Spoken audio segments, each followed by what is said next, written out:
Judge Amy Berman Jackson yesterday denied Roger Stone's attorney's request that she recuse herself and from deciding whether Roger Stone can get a new trial, as they have asked. And they said she should not be the one to decide whether he gets a new trial, since they have an issue with what she did during the last trial, especially with the juror, I believe her name is Tamika Hart. And she said no. Do they get to decide that themselves? Isn't there someone above them who gets to decide that? Well, they do get to decide it initially, but let me just say this about Judge Amy Berman Jackson. Her comments the other day in that hearing, where she praised the jury for performing its lawful duty under very difficult circumstances, as she put it, was absolutely outrageous. It was a gratuitous assessment of the jury when she had before her a new trial motion based on the conduct of one of the jurors, including, most importantly, the forewoman of the jury, this woman, Tamika Hart.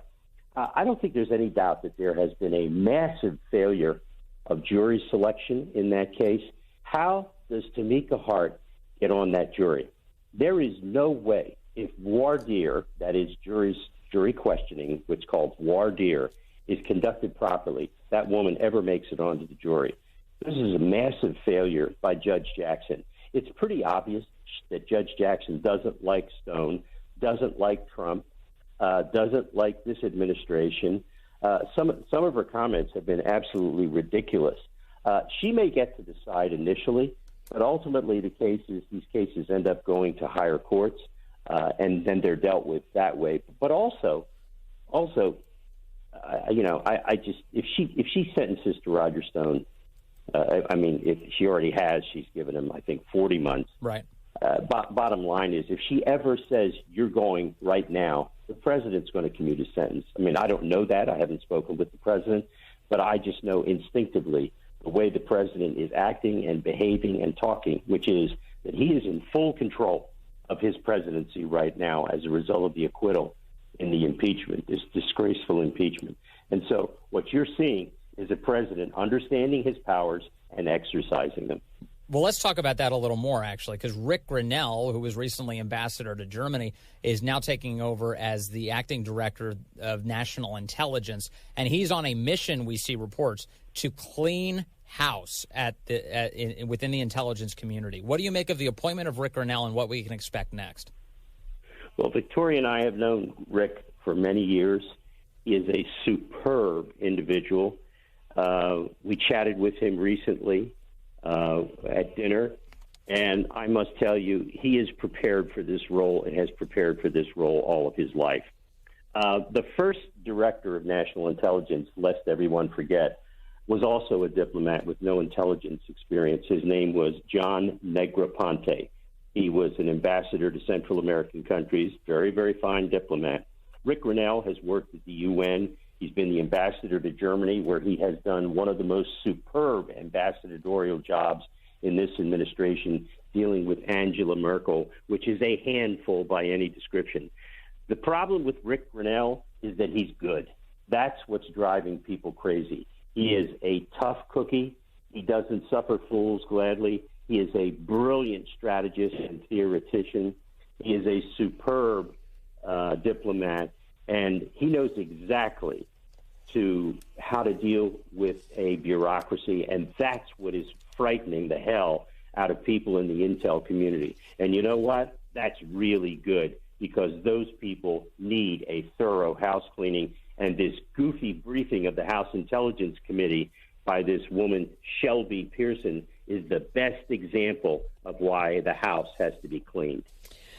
And that is what his job is to clean them out. But wasn't Shelby Pearson, well, she is a Trump supporter, is she not?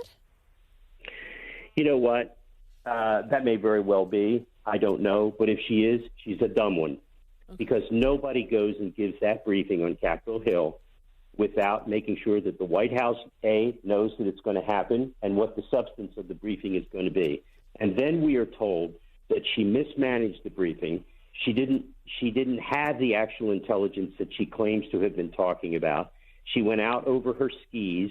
I mean, if this would happen under Joe Maguire's watch, he was the former acting director of national intelligence, and allow this to go forward to, of all people, Adam Schiff and the House Permanent Select Committee on Intelligence, simply unbelievable. This is not an accident. This was not negligence.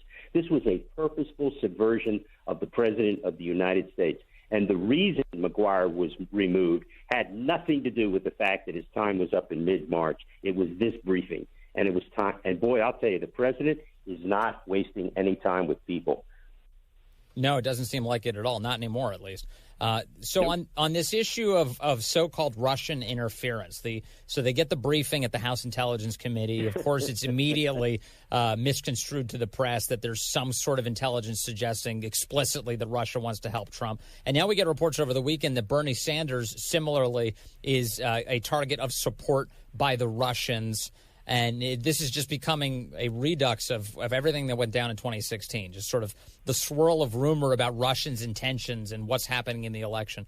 What do you make of all of that?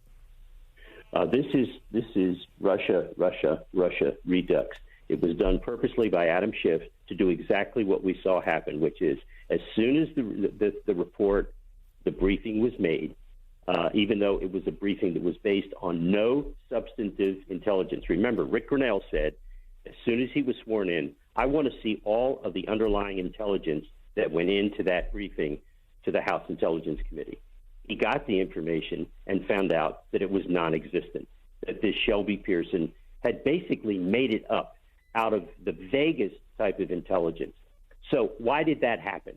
It happened because there are people in the intelligence community who still want to subvert this president. Number two, there are people on the House Intelligence Committee, namely Adam Schiff, who want to subvert this president and can't believe that they weren't able to get him removed from office and disqualified from running in 2020 as a result of the impeachment proceeding. This is exactly what the Russians wanted to do. They have succeeded beautifully, not because they have actually affected the 2016 election, which they did not. If you ask people, what did the Russians do to affect the election? They couldn't tell you. They all think that votes were changed. In fact, they bought a couple of $100,000 worth of advertising on the internet, and that was it. But more important than that, for free, they got cooperation from the FBI, the CIA, and the Justice Department under Obama to smear the President of the United States and sow discord. Yeah. And boy, did the Russians succeed. And they're doing it all over again with the complicity of the mainstream media and Adam Schiff. That's right. I mean, remember all the cost estimates they made of free airtime for Donald Trump, what it amounts to? Think about the Russian number. Just do a number of how much airtime Russia collusion got on all of those networks, and we're looking at maybe $1 trillion. I mean, you're looking at a lot of money. It's what it did was the Russian collusion hoax, which we now know was absolutely a hoax perpetrated by people in the FBI, the Department of Justice, and John Brennan. We now know that stole 3 years of a presidency from the American people. Can you imagine if Trump had been unhinged and untethered, if he had not been weighted down by the burden of the investigation of Robert Mueller, yes, a bizarre old man who never should have been allowed to conduct anything, even a traffic stop. I mean, Mueller was so bad, and when you think about what Mueller did to this country, may he rot in hell. All right, Joe, we got to run, but thank you very much. Always appreciate having with you, sir. Thanks, Joe. You bet.